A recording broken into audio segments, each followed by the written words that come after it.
नमस्कार मैत्रिणींनो, कावेरी मॅजिक किचनमध्ये तुमचे पुन्हा एकदा स्वागत आहे। तर आज आपण बनवणार आहोत ओला जवला किंवा त्याला कोलीम असेही म्हणतात। चला तर मग ते कसे बनवायचं याची पूर्ण कृती आपण बघूया। त्यासाठी लागणारं साहित्य काय काय लागणार आहे ते बघूया।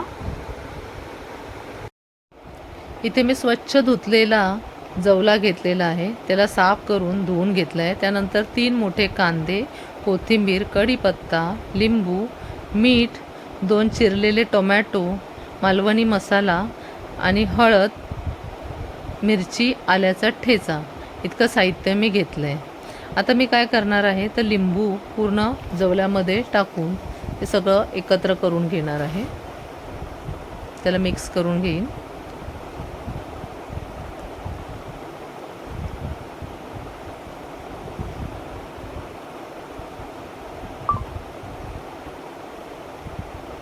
आता ह्यामध्ये मी टाकणार आहे आलं आणि लसणीचा ठेचा, तो सुद्धा पुन्हा त्या मिश्रणामध्ये घालूया।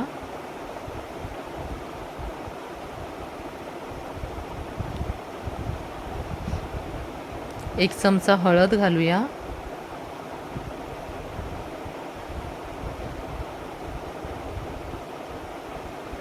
आणि 3 ते 4 चमचे मालवणी मसाला मी ह्यामध्ये मिक्स केलेला आहे।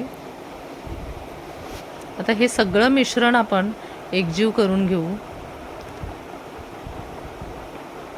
सगळा मसाला व्यवस्थित त्या जवल्याला लागल्याच्या नंतर आपण हे 10 मिनिटासाठी रेस्ट करायला ठेवू, जेणेकरून हे सगळे मसाले जे आहेत ते त्या जवल्यामध्ये पूर्णपणे उतरले पाहिजे।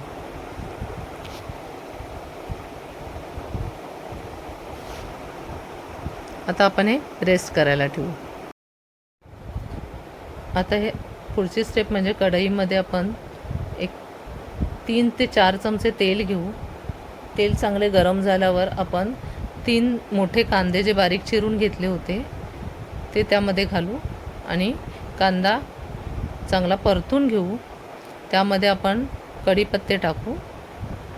कढीपत्त्याची पानं टाकून झाल्यावर त्याला व्यवस्थित आपण गुलाबी रंग येईपर्यंत परतून घेऊ।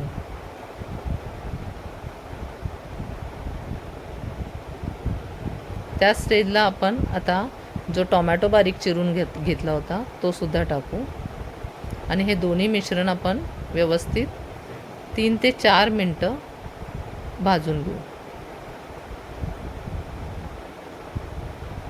हे मिश्रण भाजून झाल्यावर त्याला झाकण लावून आपण ते शिजवून घेऊ। आता झाकण उघडून बघू, हे मिश्रण व्यवस्थित शिजलं गेलं आहे। आता ह्या स्टेजला आपल्याला काय करायचं आहे तर आपण जो मसाला लावून मॅरिनेट करायला जो जवला ठेवला होता तो आता ह्याच्यामध्ये एकत्र करून घेऊ।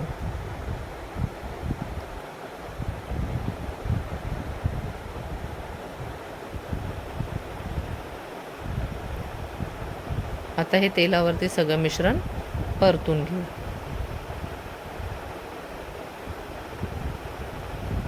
गॅस आपण मीडियम फ्लेमवरतीच ठेवणार आहोत आणि ह्याला आपल्याला काही पाणी वगैरे घालायची काही गरज नाही आहे। ह्याला वाफेवरतीच आपण शिजवून घेणार आहोत। 1-2 मिनटं ह्याला व्यवस्थित परतून झाल्यावर ह्याला आपण झाकण मारून ठेवू। झाकण लावल्यानंतर त्याला आपोआप पाणी सुटतं आणि त्या पाण्यामध्येच तो व्यवस्थित शिजला जातो।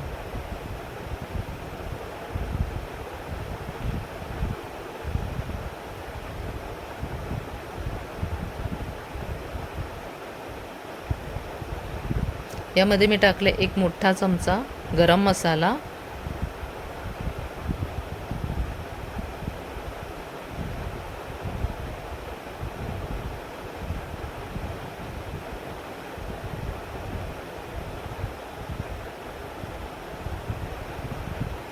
आणि त्याचबरोबर आपण टाकणार आहोत चवीपुरतं मीठ।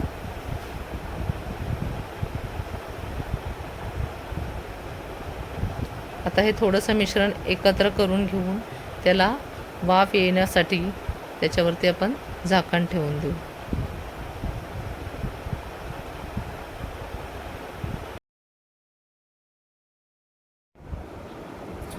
तर असा प्रकारे आपलं तयार झाला आहे कोलिम किंवा सुका जवळा, नॉनव्हेजचा झटपट होणारा प्रकार. करून बघा नक्की आणि मैत्रिणींना आवडलं तर माझ्या चॅनेलला सबस्क्राईब करा आणि लाईक करा आणि बेल आयकॉनही दाबा, म्हणजे माझे पुढचे व्हिडिओज पण तुम्हाला न चुकता बघायला मिळतील. धन्यवाद.